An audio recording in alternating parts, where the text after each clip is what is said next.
rumah dijual itu di kontrakan nanti ada disimpan atributnya, lokasinya di mana, dokumennya kita scan gitu ya. Nanti dokumen ini surat-surat SHM itulah tanah. Terus kontak personnya, lokasi dokumen. Nah, lokasi dokumen tujuannya untuk nyimpen.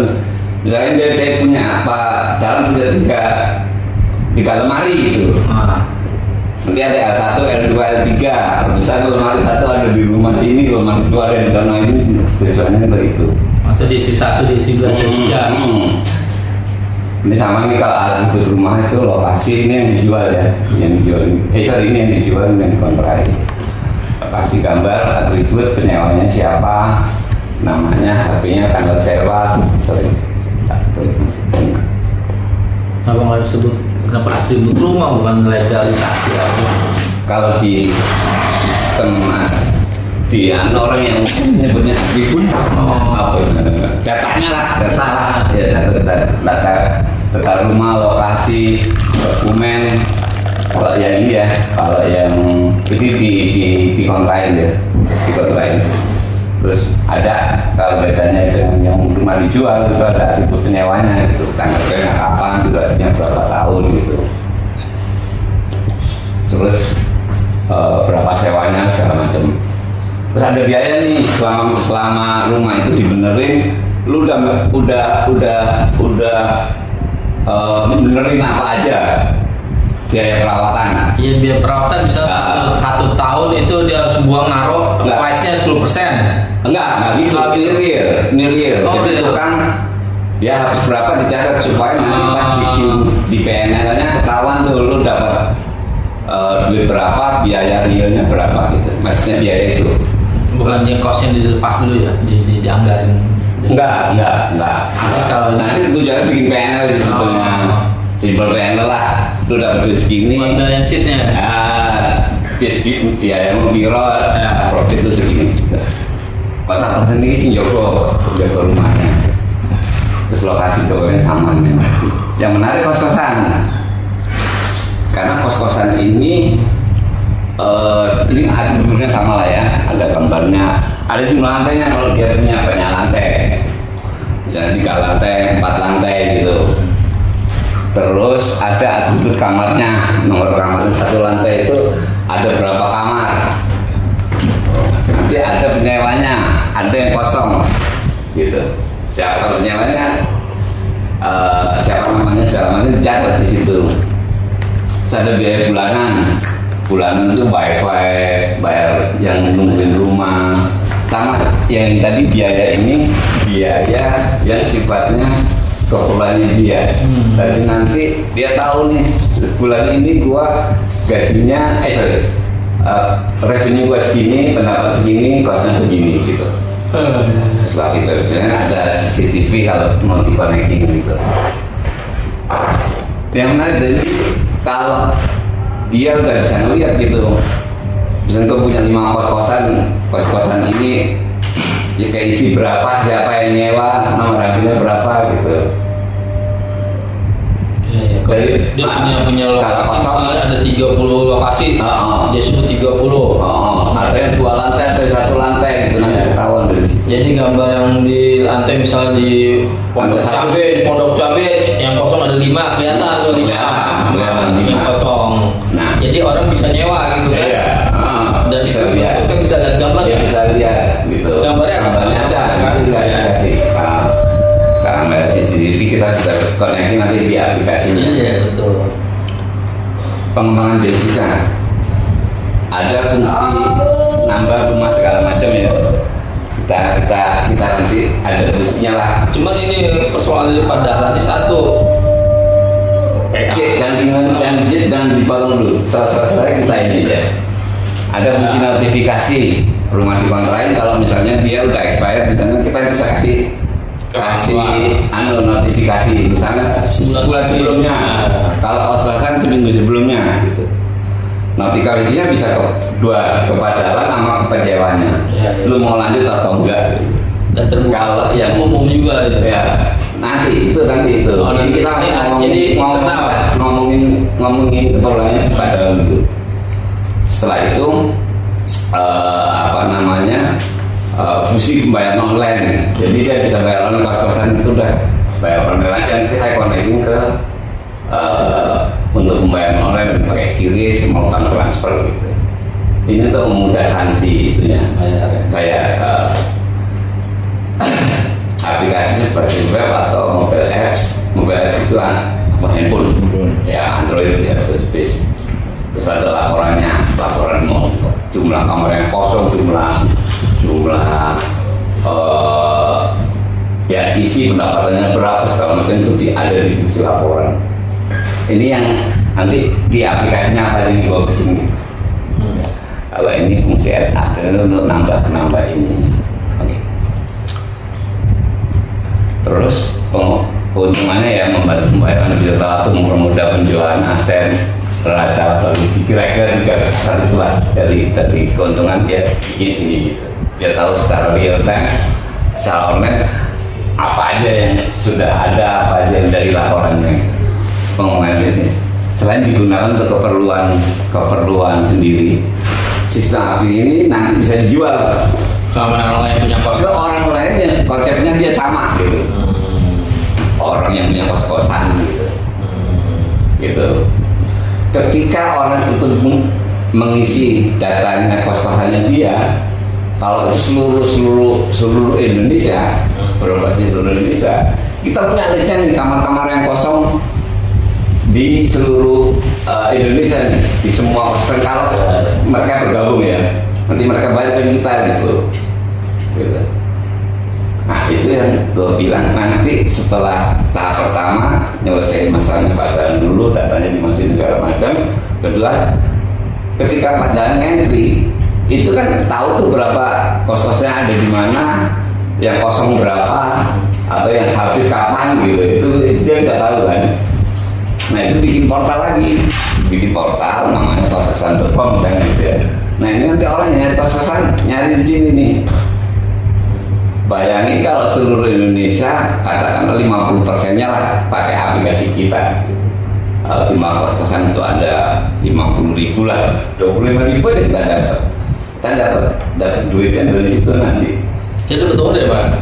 Jadi orang yang bayar, orang yang naruh nama-nama. Nah, ya dia nyewa tempat lah, nyewa aplikasi lah. Iya. Gitu.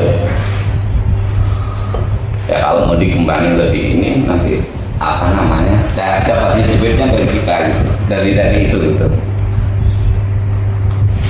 Bisa ini mendapatkannya sewa. Bisa lah kita dapat duitnya bukan sama yang punya kos-kosan, tapi kita bisa diambil nanti si penyewa dari penyewa. Nggak mau mereka aja biasanya. Biasanya kan begini, begitu kayak hotel aja nih. Hotel itu kan mereka naruh di tiket.com, di Traveloka, tapi kan Travelokanya mendapat manfaat itu. Pertama dia dapat sharing, dia dapat iklan dari luar. Bukan. Diskon.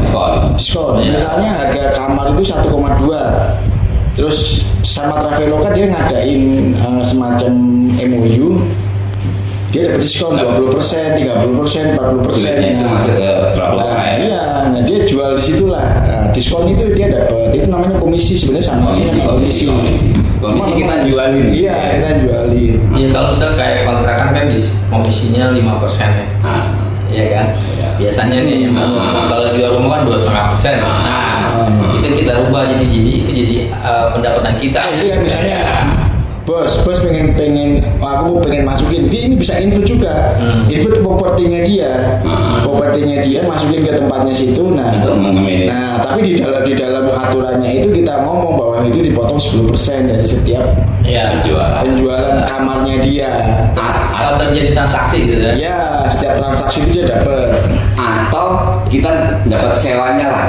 Kita ngomongnya sewa aplikasi gitu. Karena ini kan udah dimudahkan nih dalam mengelola aset. Dia tahu neraca rugi laba, dia tahu asetnya di mana. Kayak Bandaran gitu, dia bayar. Orang lain bayar, kami kalau yang mau biayain. Bisa dari itu. Yang ketiga, kalau hitnya banyak, kita bisa dapat iklan dari itu. Ya, iklan ada tiga sumber pendapatan, ada tiga komponen itu. Sewa aplikasi, jadi orang kayak Padalan daripada lu pusing Udah manajemen pakai aplikasi gue. Satu itu. Yang kedua komisi. Tuh ada 2 komisi kontrakan rumah. Yang ketiga iklan nanti kalau base-nya. Ini sumber pendapatan itu sebagai pengelola webnya tapi ini bukan sumber pendapatan buat kos. Tapi kalau Anda mau jadi investornya, gitu ya, untuk bikin aplikasinya ya nanti tinggal bagi hasil sama Padalan. Ya sebenarnya sama kayak Mami Kos. Ya. Mirip lah sama Mami Kos. Cuma ini kan kepentingannya untuk collecting dulu nih asetnya Padalan. Nah, di collecting dulu, di input dulu semua datanya. Tahu tuh. Semua nanti saat misalnya yang aset mana BTA. BTA sebenarnya diisi dulu nih kontraknya kapan, harganya berapa, habisnya tahun berapa. Nah itu diinput dulu satu-satu. Betul. Semuanya tuh. Ada di mapang udah ada asetnya. Nah, masuk fotonya ya. Iya. Nah terus baru kos-kosan. Nah kos-kosan itu inputnya harus detail juga. Ada isinya ada berapa kamar, yang keisi berapa, masing-masing kamar itu masa sewanya berapa, harganya berapa. Karena itu nanti berkaitan dengan notifikasinya.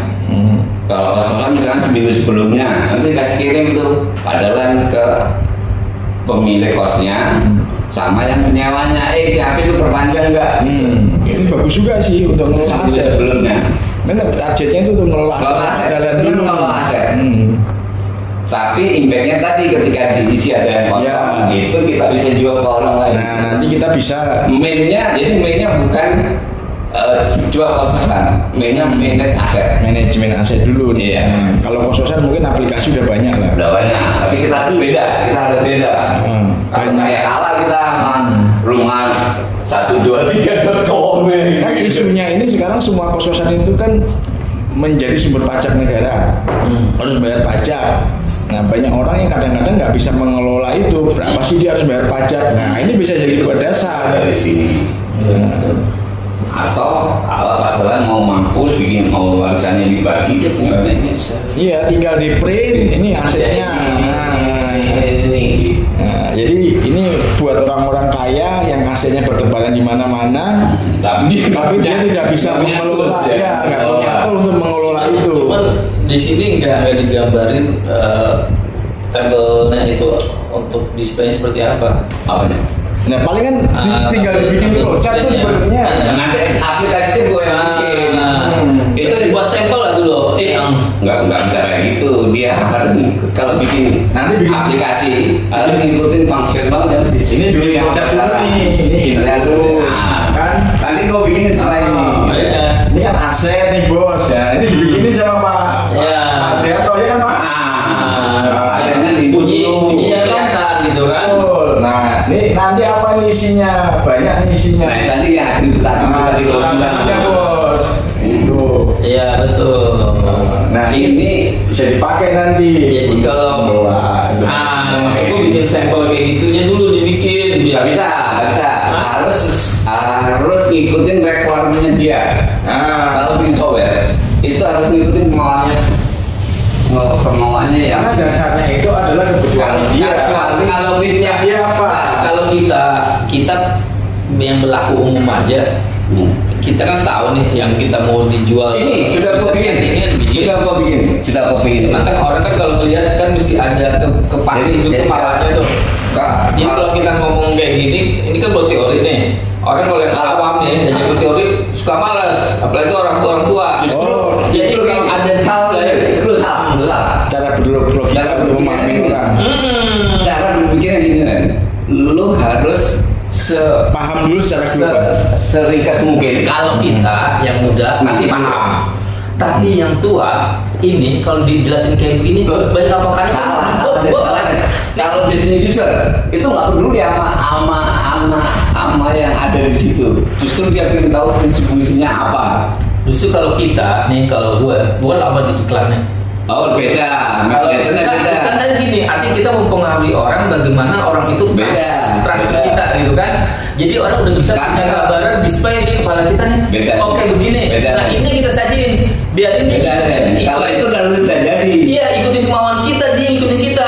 Jangan kita ikutin kemauan dia sendiri belum ngerti apa yang kita mau buat. Nanti kita arahin. Ya, kita punya ini yang abstrak kok jadi agak enggak.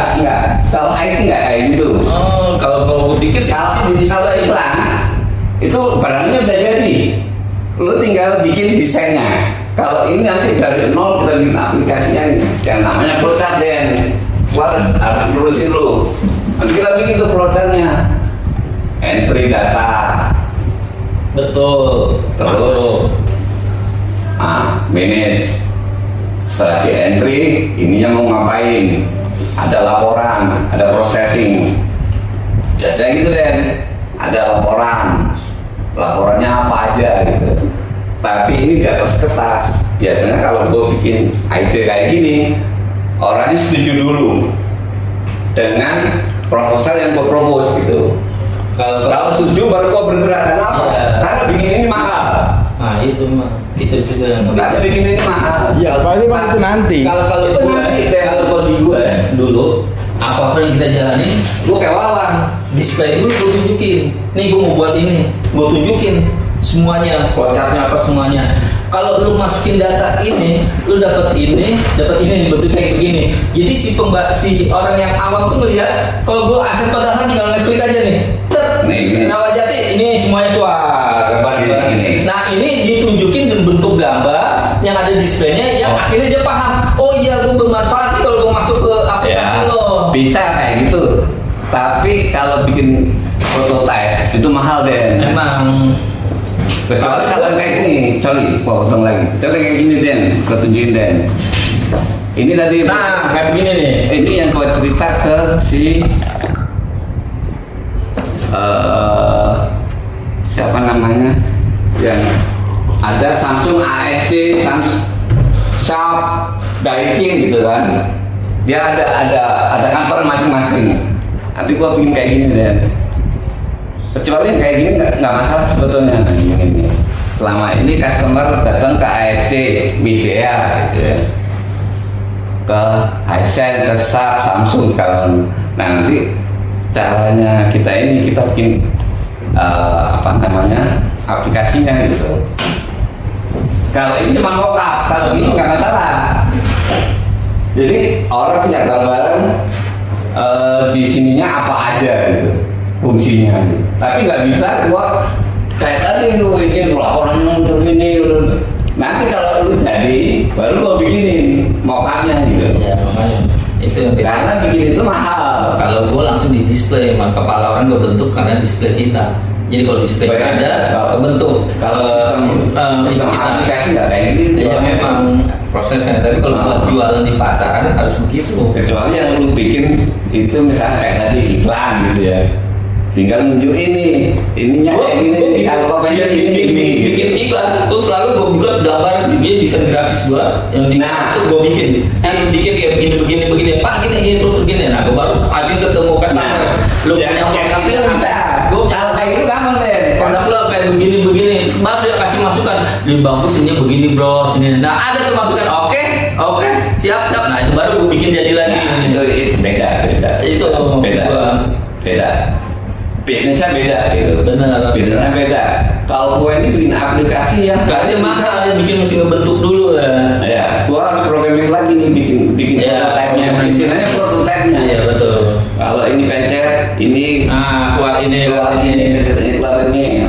Tapi itu costly gitu buat aku. Karena sistem sistem udah kebentuk ya. Lu panggil desain grafis gambar kayak gini ya. Oke ya. Nih. Saya nggak mau ini selesai gitu. Kalau ini nggak bisa, gua harus bayar orang. Iya benar kan. Untuk bikin prototipenya. Nah itu yang makanya gua bilang ininya beda deh. Gue masukin teknologi ke padahal yang orang yang apa aja ya nggak melek teknologi. Diajak ngomong gabut ini agak-agak makanya itu yang menjadi persoalan justru saya nggak kasih gambar-gambar gini supaya pada lu nggak cuma kata-kata aja sama persis yang gue bilangin ke lu karena kalau gue udah ngomong mobil app Android pusing dia nggak bakal mau masalah ini solusinya. Ya, gitu. Padahal saya bisa punya program. Gitu. Jadi saya kalau ini menyesuaikan dengan ini jadi kumpul dulu bingkai ini dan ada masalah apa lo bikin ininya gue jual koran 30-40 juta gitu. Berarti kan harus paham dulu dengan pedagang nih. Iya, kali cerita kita tahu apa nih. Kita tahu nih masalahnya dia apa gitu. Dia punya masalah nggak dengan asetnya dia? Jangan nggak ada masalah. Maksudnya Pak Adra tuh gitu. Kita udah bergerak terlalu jauh. Ternyata dia nggak ada masalah. Saya begini-begini aja. Sudah cukup. Nah, itu ya, gitu.